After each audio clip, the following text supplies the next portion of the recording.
What is this movie trying to tell me? What is the message?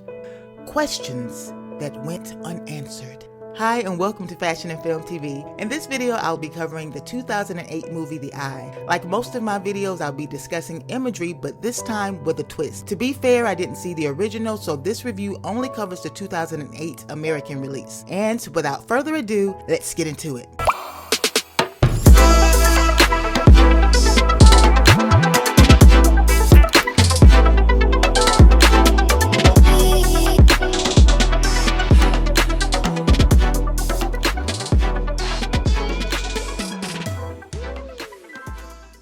Based on the 2002 Hong Kong-Singaporean horror film The Eye, directed by the Pang brothers, the 2008 American horror film The Eye is centered around the life of blind violinist Sydney Wells. Sydney, played by Jessica Alba, has been blind since the age of 5 but is well-adjusted and can maneuver independently in spite of her inability to see. With encouragement from her sister Helen, she opts in to take a chance on a second attempt for a successful corneal transplant. Based on conversations between the characters, her first attempt resulted in failure due to complications.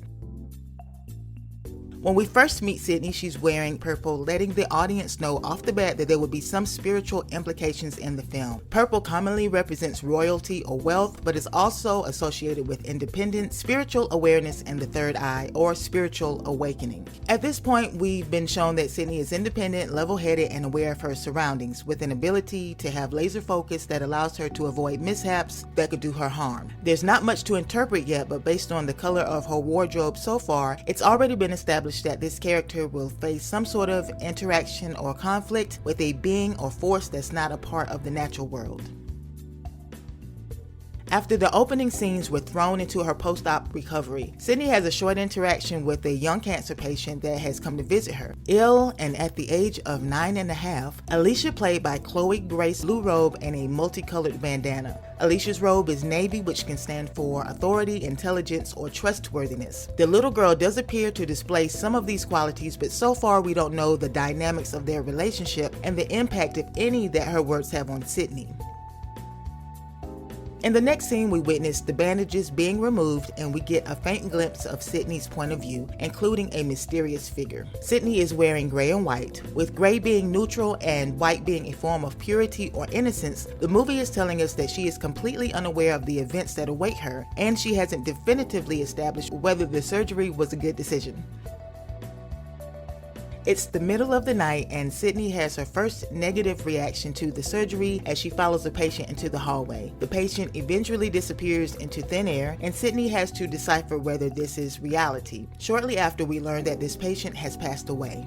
We are then taken to the office of Dr. Haskins, played by Abba Babatunde, giving her an eye checkup. As he checks her eyes, Sydney asks, "Whose eyes are these?" And he responds by saying, "I'm afraid I can't help you with that, Sydney. These are your eyes now and they're working. Shouldn't matter where they came from."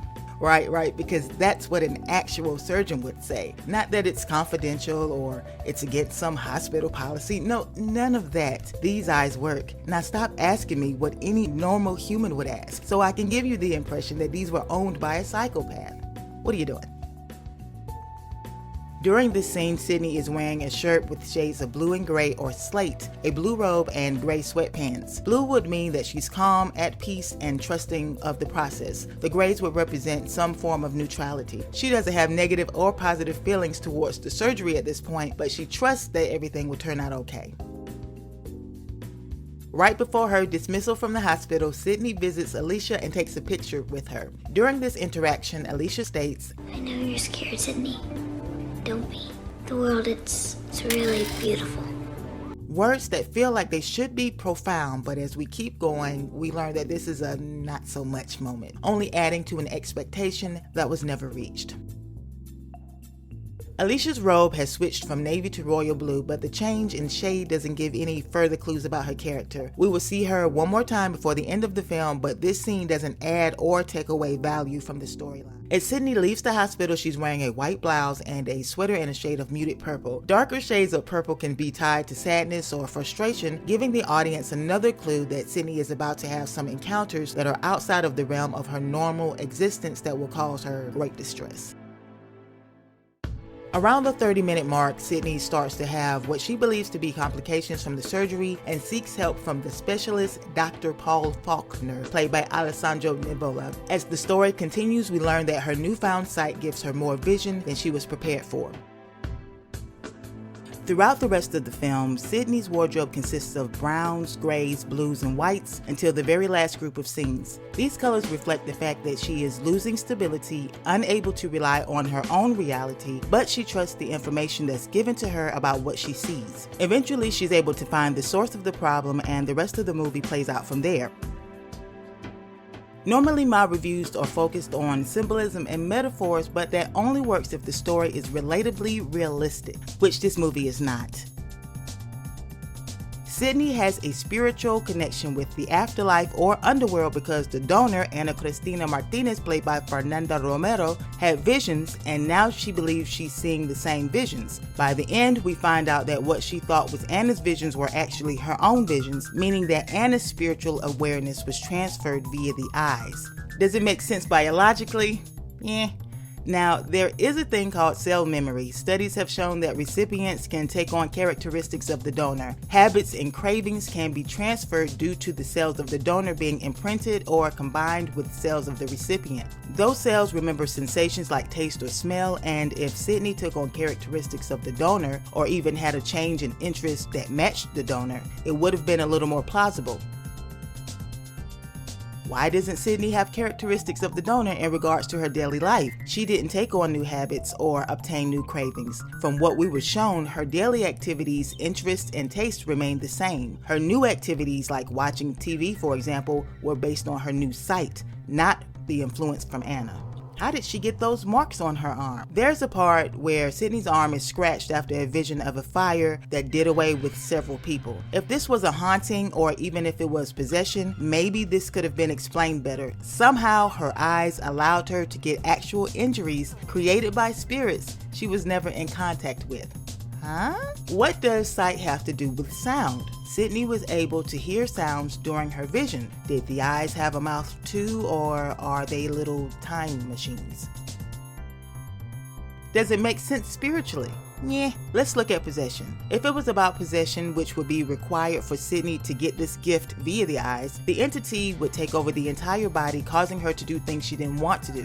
They did attempt to show this in one scene where Anna forced Sydney to open her own eye widely. The problem is this is the only scene where this took place. Inevitably, if possessed, she should have been automatically led to where she needed to go for answers, not needing Paul to risk his job by pulling up confidential information on the donor.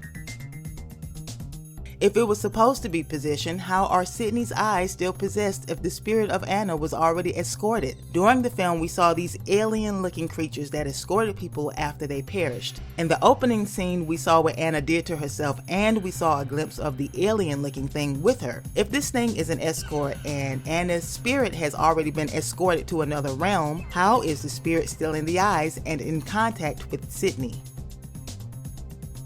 Okay, let's say it's not possession. Okay, if it's not possession, maybe it's a connection between the two spirits. Yeah. If the eye contained the essence of Anna, why wasn't Sydney able to recognize anyone when she goes to visit the home of the donor? She should have known right away who Anna's mother was. She was also unable to speak Anna's native language. When Sydney and Paul went to Mexico, I was expecting her to know the language or at least be able to recognize some of it. Instead, she kept having to ask Paul what people were saying. If it was a connection between the two spirits, you would think that an understanding of languages would be one of the most basic new attributes that Sydney could pull from. Not.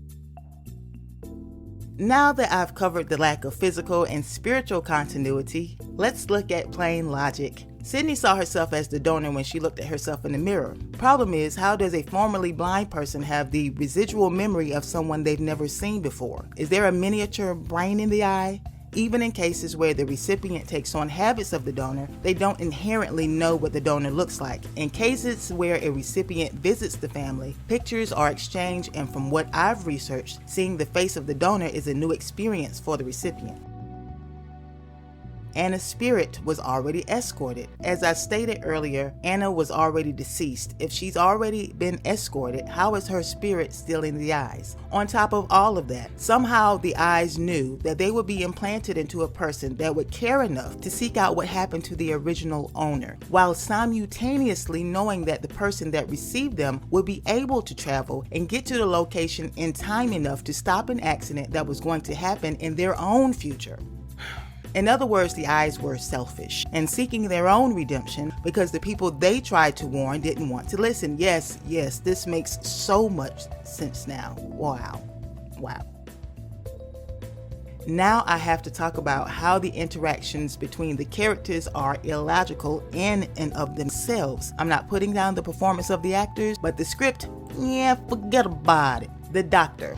What kind of doctor says it doesn't matter where they came from? As soon as he said this, I already knew it was going to be a mess. I get that some donors wish to remain anonymous, but why wouldn't he just say that? It's confidential, or the donor wishes to remain anonymous. Either of these would have been perfect explanations to keep from revealing the identity of the donor. To me, it was an attempt to come off as ominous, but unfortunately, attempt failed.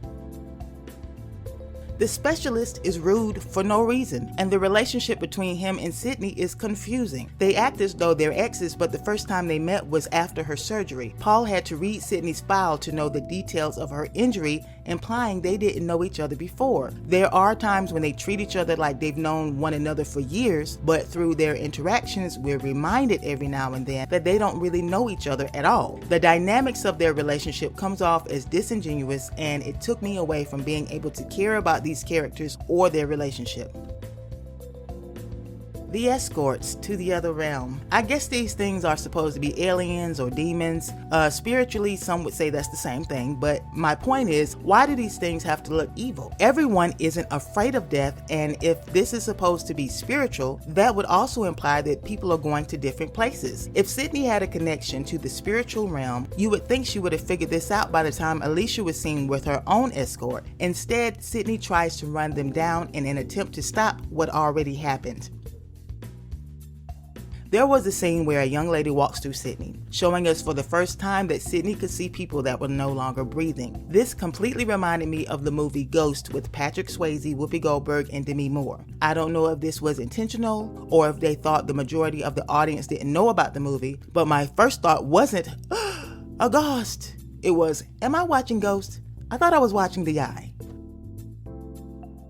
Sydney also makes the statement that they don't want to be seen, but to me, that's a little goofy too. Death is inevitable, and you wouldn't be able to do anything to stop them, so why would they care if you saw them? And if they didn't want to be seen, why would one of them show up in the doctor's office when she was getting her bandages removed? No one in the room left the earth, as far as we know. I think they kinda tried to steal this idea from The Sixth Sense. The difference is the ghost seemed scary at first, but they weren't actually trying to scare the boy that could see them. Once he got over his own fears, he didn't see them as scary anymore and actually worked with them to give closure to their families. A good example of supernatural done right, just saying.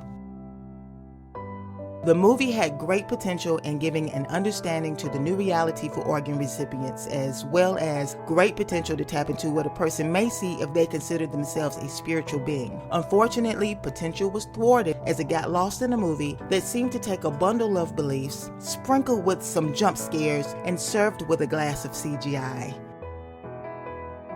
On a positive note, the acting was decent. The special effects were okay for the time period, and I was able to stay entertained long enough to watch the movie all the way through. If you like movies that are visually stimulating without a deeper meaning, or if you have a spare hour and some change that you're trying to get rid of, this movie is currently available for free right now on YouTube. And on that note, have an awesome day. Be good to yourself and good to others. Peace.